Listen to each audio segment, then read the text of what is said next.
Imagine darkness, not just the absence of light, but a living, breathing darkness where primal terror lurks.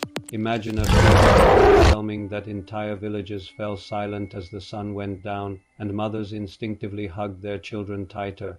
Tigers are secretive creatures. They hunt at night and, as a rule, avoid people.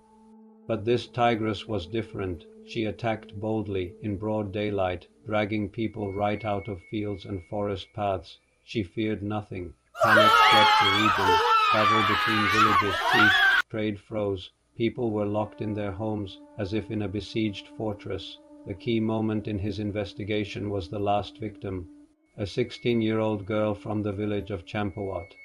Corbett took up a position and waited. Studying the tracks and eyewitness accounts, he came to the conclusion the tigress could not have hunted her natural prey. They acted as beaters, driving the tigress from her lair into the gorge of the Kompa River with shouts and the beating of drums, with a roar that, according to the hunter himself, could freeze the blood in your veins. She appeared. He saw her broken fangs and knew that he had killed not a monster, but a victim of circumstance, an animal that man had mistakenly pushed on to the path of cannibalism. It is a tragic reminder of the fragile balance of nature and how one wrong move can set off a monstrous chain of events written in the blood of hundreds of innocent people. Corbett fired. The bullet hit her in the shoulder. A legend that should never be forgotten. The experience changed him forever. He continued to hunt man-eaters, saving lives, but became one of the first and most ardent defenders of tigers and wildlife in India. Huge, furious, she rushed at the line of beaters. He fired at random. The bullet hit the target. He roared in pain and rage, and disappeared into the bushes. Later, his guess was confirmed. The tigress's right upper and lower canines were broken, the upper half broken and the lower all the way to the bone.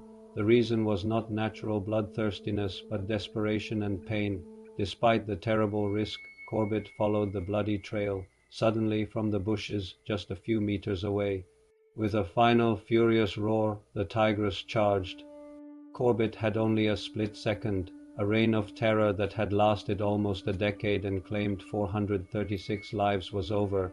Most likely, this was the result of a shot from some other inept hunter many years ago. This injury caused her constant pain and prevented her from killing wild buffalo and deer, and she found easy prey people.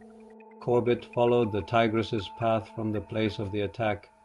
A trail of blood and scraps of clothing told him a whole story and led him straight to the beastie's lair. In the late 19th century, for hundreds of people in Nepal and India, this fear had a name that was whispered with a shudder.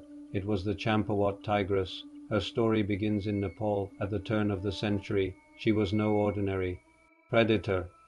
The Nepalese government took an unprecedented step. They sent not just hunters, but an entire army to hunt the beast. The soldiers combed the jungle, but the tigress was like a ghost. She slipped away, vanished into the thicket, leaving behind only bloody footprints and chilling horror.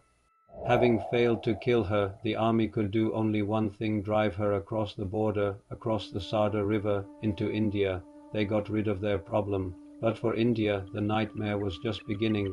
In the Indian region of Cuman, the tigress, already bolder and more experienced, continued her bloody work. He followed the tigress's tracks from one ruined village to another. The number of her victims grew at a terrifying rate. He was not just a hunter. He had grown up in these forests, understood their language, read tracks like an open book, and felt the rhythm of the jungle. Or was she waiting for one last, deadly attack? He took on the case that others had abandoned. Now she was hunting on the territory of British India, and news of the elusive man-eater reached the authorities. By 1907, the official list of her victims exceeded 400 people, 400 human lives. This was not just statistics, but a tragedy of biblical proportions. It was then, when despair reached its limit, that a man whose name itself became a legend entered the scene: Jim Corbett. Corbett began to methodically unravel this bloody tangle. It was then that Corbett began to understand the cause of this tragedy. The final hunt took place on April 11, 1907. Corbett organized a raid with the participation of almost 300 villagers of Champawat. A deathly silence fell. Was she dead? As the villagers celebrated their liberation, Corbett examined his fallen adversary.